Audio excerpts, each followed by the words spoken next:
नमस्कार दोस्तों। प्रश्नावली 5.1 कक्षा 10वीं विषय गणित। प्रश्न नंबर 3 है, निम्नलिखित एपी के लिए प्रथम पद और सार्व अंतर लिखिए। इसमें पहली एपी है 3, 1, -1, -3 और दूसरा है 1/3, 5/3, 9/3, 13/3 इसको हल करेंगे तो पहला हमें दी गई एपी जो हमारे पास है बराबर है 3, 1, -1, -3।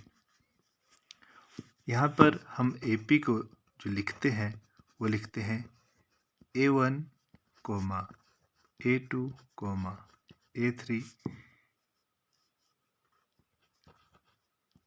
A4 इस तरह से एपी को लिखा जाता है। यहाँ पे T1, T2, T3, T4 भी ले सकते हैं। इसके बाद हमारे पास जो यहाँ पर जो प्रथम पद बनता है A1, वो A भी लिया जाता है प्रथम पद A, जो इस एपी में A1 की जगह यहाँ 3 है तो ये A का मान जो है यहाँ पे 3 आ जाएगा। यहाँ से हमारे पास A2 का मान आ जाएगा 1, A3 का मान आ जाएगा -1 और A4 का मान आ जाएगा -3। इस तरह से जब हम यहाँ पे सार्व अंतर निकालेंगे,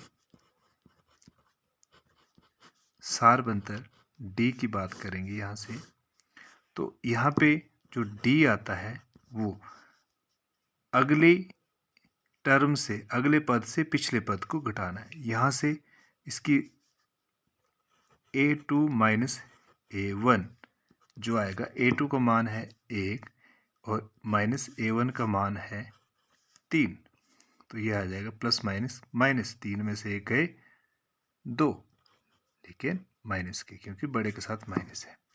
अगला सार्व अंतर निकालने के लिए A2 में A1 हुआ तो अब A3 में A2 घटेगा। A3 का मान है -1 माइनस A2 का मान है 1, तो ये आएगा माइनस प्लस, 1 और 1 2, लेकिन माइनस के। अगले में से क्या होगा, 3 में से 2 घटे थे, अब 4 में से 3 घटेगा, -3 घटेगा। तो यहाँ 4 था, -3 माइनस A3 क्या था, -1, तो यहाँ से बन जाएगा -3 माइनस प्लस 1 और प्लस -3 में से गए 2, लेकिन माइनस के। तो यहाँ पे D -2, यहाँ पे भी -2, यहाँ पे भी -2। अतः जो सार्व अंतर आया यहाँ पे, सार्व अंतर जो है हमारे पास रहेगा D बराबर है -2 और प्रथम पद जो है, प्रथम पद A जो है हमारे पास रहेगा 3। इसी तरह से इस प्रश्न का दूसरा पार्ट, जिसमें हमारे पास एपी है, दी गई एपी है जो हमें दी है यहाँ पे 1/3, 5/3, 9/3, 13/3 यहाँ पे इसमें भी हमारे पास जो एपी होती है, हम लिखते हैं इसको A1, A2, A3, A4, इस तरह से। यहाँ से हमारे पास प्रथम पद जो है हमारे पास A1 जो है, A का मान जो है वो जो पहला होगा वही रहेगा 1/3। इसके बाद A2 का मान दूसरा जो है 5/3, A3 A3 का मान 9/3 और A4 का मान रहेगा 13/3। अब हम यहाँ पे सारबंतर निकालेंगे। सारबंतर के लिए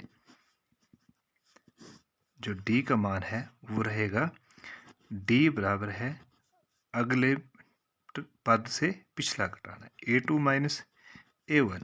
A2 है हमारे पास 5/3 माइनस A1 है 1/3। यहाँ से 3 और 3 है तो बटे में 3 ही रहेगा। 3 से 3 भाग हुए 1, 5 को 1 साथ गुणा की 5 1 5। लघुत्तम से 3 को 3 से भाग किया 1 और 1 को 1 के साथ गुणा किया 1, तो यह आया प्लस माइनस माइनस हुआ। यहाँ से 5 से 1 घटा 4/3 और बड़े के साथ प्लस तो प्लस 4/3।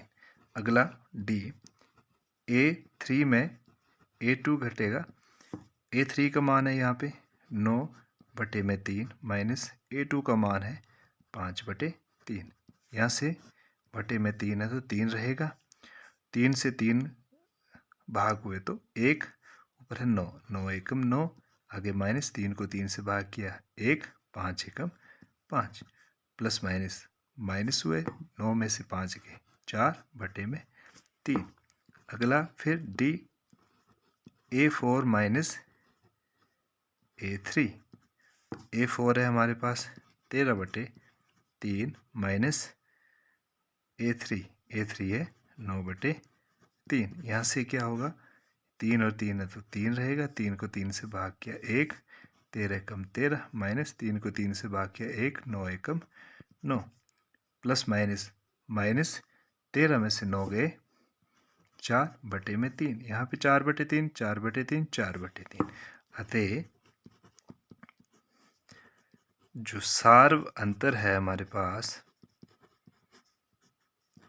D, इसका मान रहेगा 4/3 और हमारे पास प्रथम पद